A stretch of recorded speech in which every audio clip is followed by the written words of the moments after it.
Video is on Chapter 6, Section 3, Test for Parallelograms. And as we're going through this video, I want you to think about how the tests that we use to prove parallelograms are similar to the rules that we have developed for parallelograms.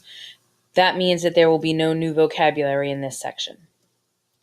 In the last section, we learned the theorem that states if a quadrilateral is a parallelogram, then both pairs of opposite sides of a quadrilateral are congruent. Theorem 6-9 states the converse. If both pairs of opposite sides of a quadrilateral are congruent, then the quadrilateral is a parallelogram. This allows us to answer different questions. Theorem 610 is also a converse. The original statement was, if a quadrilateral is a parallelogram, then both pairs of opposite angles of a quadrilateral are congruent. Theorem 610 states that if both pairs of opposite angles of a quadrilateral are congruent, then the quadrilateral is a parallelogram. And again, here we have angle A is congruent to angle C. They are opposite, and angle B is congruent to angle D. In Theorem 611, we see that if the diagonals of a quadrilateral bisect each other, then the quadrilateral is a parallelogram. This is very similar to one of the theorems we learned in Chapter 6.2. Everything that we are learning in 6.3, again, is a converse of what we have learned in 6-2. Theorems that we have just looked at will allow us to answer this question. So we can use the properties of congruent triangles and Theorem 6-9 to find other ways to show that a quadrilateral is a parallelogram. So if I have a quadrilateral PQRS and I know that PR and QS bisect each other at T, I want to show that PQRS is a parallelogram by providing a reason for each step.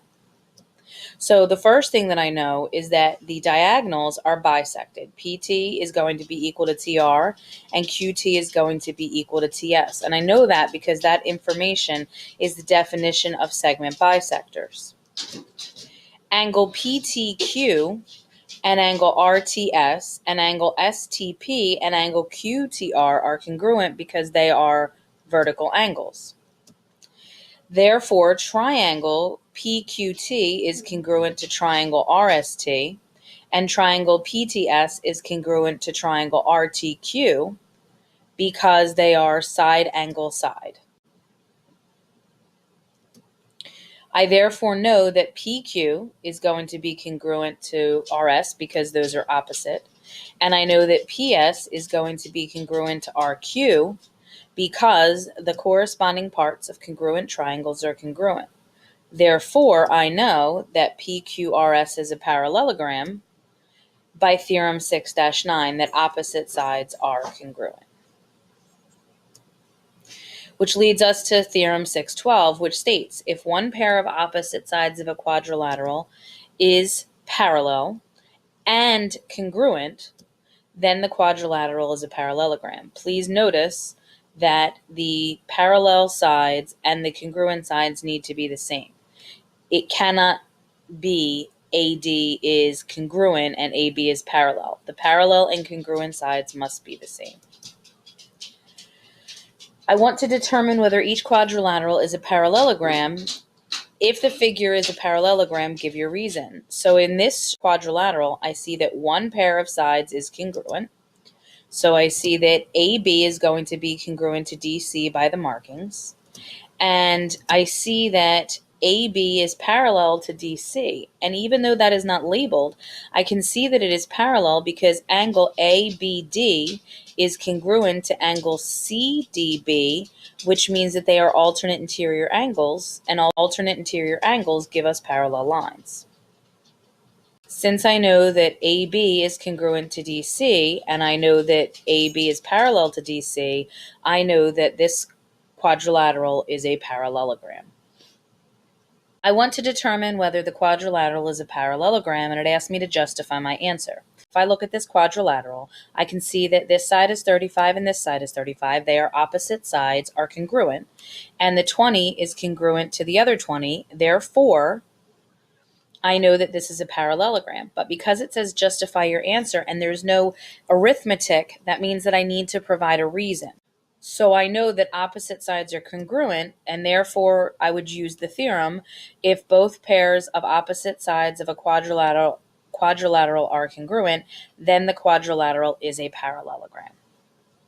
This is my justification because there is no arithmetic to go with it. Here is an example. Which method would prove the quadrilateral is a parallelogram?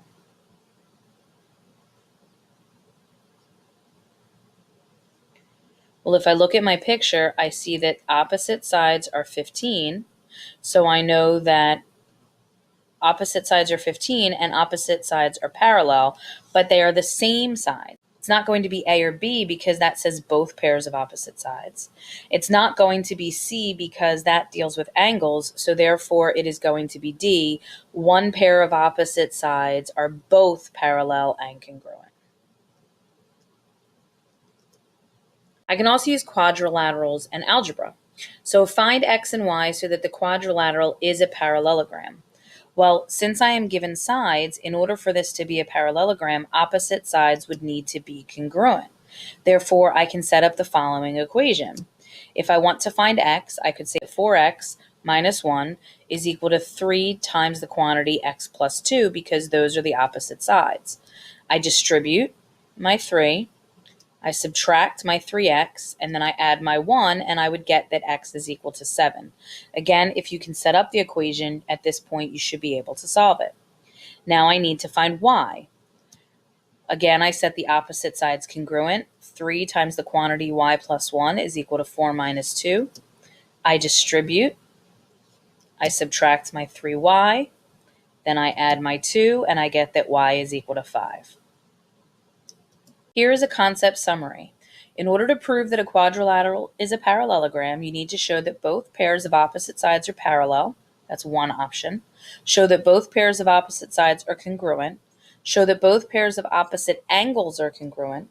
Show that the diagonals bisect each other, or show that a pair of opposite sides is both parallel and congruent.